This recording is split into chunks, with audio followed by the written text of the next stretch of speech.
ladies and gentlemen, and welcome back to Tech Showdown. My name is Kevin, this is my co-host Teddy, and today we're starting episode 5 of our Nvidia series. And the game we're going to be checking out is Mirror's Edge Catalyst. Yeah, that's right, Catalyst. Even the color is kind of like AMD. So that was quite interesting from an Nvidia game. But yeah, so the game itself is quite good for the most part. I have enjoyed it. I really enjoyed the first one. It's a bit more complicated than the first game, but I don't really mind that too much so far. It's a very pretty looking game. It's very good looking. It might give some people motion sickness though, because it's quite fast, very sort of exciting gameplay to it. A lot of jumping around, as you would imagine. And of course, we're going to be testing out our 3 GPUs here today. They're all the Gigabyte cards, the G1 Gaming GTX 1060, 1070, and 1080. And of course, we're going to be testing them out on the different settings. So the game comes with 2 sort of high presets. You have Ultra and then you have Hyper. Now, I don't see any reason to use Hyper. It seems to tax the GPUs more, but doesn't really give you any benefits, really. It doesn't look that much better or anything. You're much better off just running the game on Ultra. And then I'll also be showing you the Geforce Experience optimized settings.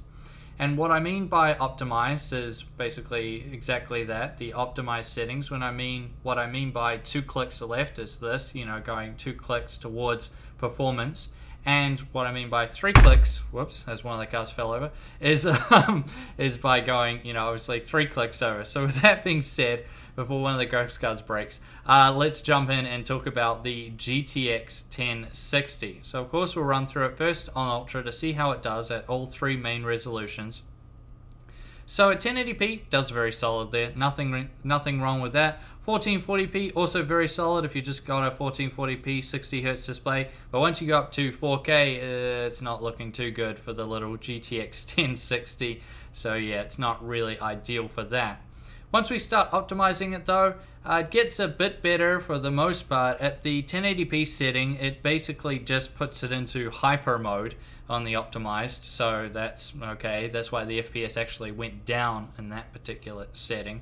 Once we go up to 1440p, you need to go about 3 clicks to the left, so this is what the settings will look like. And with that, you should get around 84 FPS average. I should say 74. I'm a bit 10 FPS higher there. So 74, that's still very good though, very good, and that should get you by just fine. And at 4K, these are the settings you're going to need. That's 3 clicks to the left again, but still, it just turns down the graphics too much. This card just isn't really good enough for 4K gaming. You're just going to have to stick to 1440p or 1080p in regards to this game. Now let's go up to its big brother, the GTX 1070. So obviously this one on Ultra 1080p does very good. Same with 1440p, very solid there for the most part, no issues at all. Once you go up to 4K though, it starts running into a few issues, not really where we'd like it to be, but it's still okay, that would still be playable-ish. Now let's optimize it and see how it goes. So 1080p, once again, this is the just straight up optimized setting. It basically puts it all into hyper mode, and that's going to be that's why the FPS is lower again. It doesn't really add anything. As I said before, you're better off just sticking with Ultra. Once we go up to 1440p, this is 2 clicks to the left, so this is the settings you'll be needing to use. With that, you'll get about 84 frames with about 74 minimum, so that's very solid there for a 1440p display. And when we go up to 4K, you'll need to go 2 clicks to the left again. The settings will be turned down, a decent amount there, but still not too bad. And with that, you'll get a fairly good frame rate there for a 1070 at 4K. Definitely playable, that's for sure. You'll get the occasional dip under 60 FPS, but for the most part, that's very solid. Now let's go up to the big brother, the GTX 1080. So as you would imagine, on Ultra at 1080p and 1440p, it plows through it, no worries at all. Exactly what we would expect, and this would be very good for people with 1080p and 1440p high refresh rate monitors. At 4K on Ultra, you see it's still stumbling a little bit there. It's still quite difficult for a single GTX 1080 to run some 4K games on their high presets, but it does a pretty good job for the most part. Once we go to the optimized settings, now all of these were just optimized, just straight up. The 1080p pretty much puts it into hyper mode, so as we expect, it still plows through it just fine.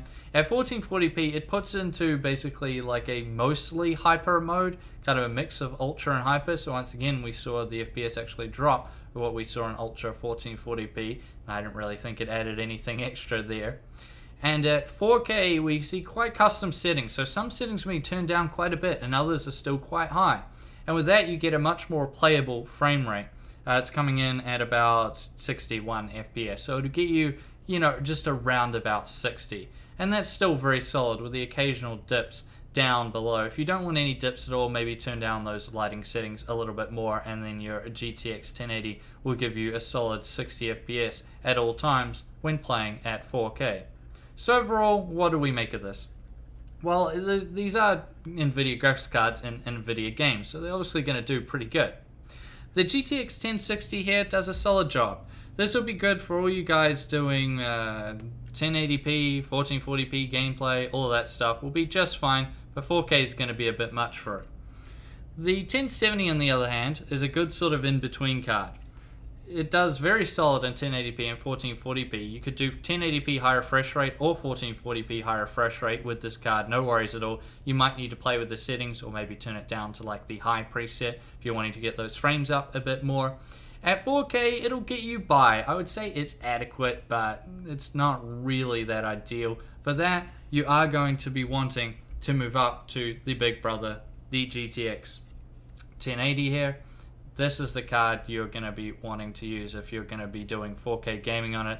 That said though, you will still need to move down some of those settings, and I would recommend using the ones I showed you in this video, as that's what I personally have been using when playing this game, and it's worked out for me very nicely indeed. So that's going to round out this video. Let me know if you guys play this game, what settings do you use? Do you use one of the presets? Do you use Hyper? Do you use Ultra? Do you just use the high preset? Which graphics card were you using with it, and what kind of frames were you getting with the settings you were using? And also let me know. I'm going to do one more of these, my final Nvidia series video. So what game do you want me to cover? It has to be an Nvidia supported game. So have a look on their website and let me know, as I'm only going to be doing one more of these videos. Now I thank you for watching this video. Please subscribe to Tech Showdown if you haven't already, and like the video. And as always, I'll see you guys next time.